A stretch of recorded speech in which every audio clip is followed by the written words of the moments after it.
Hi, welcome to another episode of Hot Takes.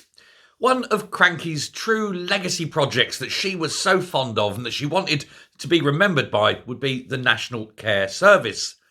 And in theory, it's a very laudable project. It's something that would be excellent. Were it A, possible to do, B, fully funded, and C, not a complete and utter dog's breakfast because it was so badly planned from the very start. But unfortunately, those three conditions were not met, and that is why it is absolutely a dog's breakfast from the very start, because nobody really understood the implications of what was meant. They didn't understand the processes that would be required to transition from healthcare to social care. They didn't understand how much it would cost. Way more than anyone ever realised at the time. And so, yes, laudable as the idea is, it was completely unworkable, in the format, at least, which she was proposing. It's been several years. She's no longer leader. There's been two leaders since her, and it's still languishing on the to-do list. And unfortunately, I think it's about to be erased, edited, rubbed out, Tipp-Ex'd from that to-do list, because nobody wants to take the ball and run. And it seems now even the councils for whom would be responsible for, doing this care are walking away from it. They don't want to know. They are withdrawing their support. One of the reasons being, of course, that it wasn't fully funded and the costs of it would have to come from local authority money. And they don't have that money. They'll never have that amount of money. It's just too much. If it is going to work, it has to be centrally funded. The problem is that the Scottish Government doesn't have the many billions of pounds it would cost to implement. It's one of those, it's a really good idea in principle, but it just ain't going to work. Now, for the government to do this, they had planned this huge shake-up in care. They wanted the care to begin the moment you went to hospital and end of life, effectively.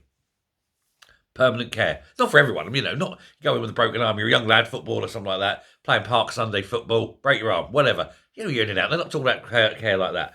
What they are talking about is elderly people coming in with dangerous diseases that are, chronic diseases aren't going to go away, or with things like broken hips, very, very bad, especially for elderly women. Often terminal, I'm afraid. But it's that sort of thing that you get your immediate care, you get your medium-term care, then you're released home, and then you have social care to ensure that you are kept, in a good position, as it were, for however long it takes. Like I say, laudable in principle, but it's just not able to be done. Now, they want to harmonise the standards of care across the whole of Scotland, which is wildly different. Even within one side of a city to another side may be different because money, and you're going to get a different level of care in, say, Edinburgh than you are in, say, Optimocti or something, because you're out in the middle of nowhere. People can't get to you. There's no centralised ability. Some small village in the Highlands isn't going to have the same infrastructure available to care as a big city will. It's obvious. So you'd need massive investment in terms of people, in terms of resources, in terms of buildings, transport. That's before you care for a single person. It ain't there. COSLA got together this week and said that it isn't going to happen. They had a vote and they decided that the local authorities cannot be responsible for this.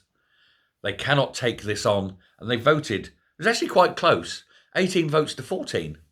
So, it wouldn't have taken much to swing it the other way. But they voted 18 to 14 to walk away and say, no, unless this is funded centrally, we cannot get involved. And you can't blame them. Now, they're going to be meeting with Neil Gray at some point, perhaps next week. Although what that meeting will produce is anybody's guess. He probably doesn't understand the implications. He's not too bright. It's way beyond his pay grade. It's not beyond his pay grade. He's paid a lot. It's way beyond his comprehension, put it that way. Because he is not someone who can deal, I feel, with matters this complex. And care, of course, as we know, care is incredibly complex. Each individual human has a different care need. Some just need basically patting on the head and just check that they're okay, they're getting enough water. Are you eating okay? That sort of thing. Just a daily checkup, just make sure they're ticking over. Others need extensive care. They could be doubly incontinent, unable to clean themselves, for example. There is maneuverability issues. There could be dietary restrictions, all sorts of things. Every single person has a single individual need. And of course, it's so very complex. I would suggest possibly too complex for a single organisation to deal with monolithically.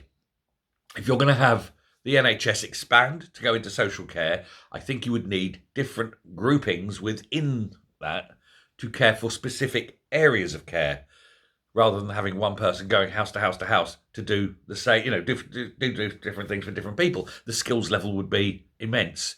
So you build a skill around this type of care. Someone else has a skill for that kind of care. It can be done. It can be done.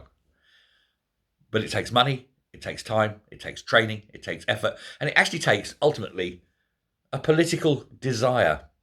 And I don't think that the SNP really has the political desire to do it.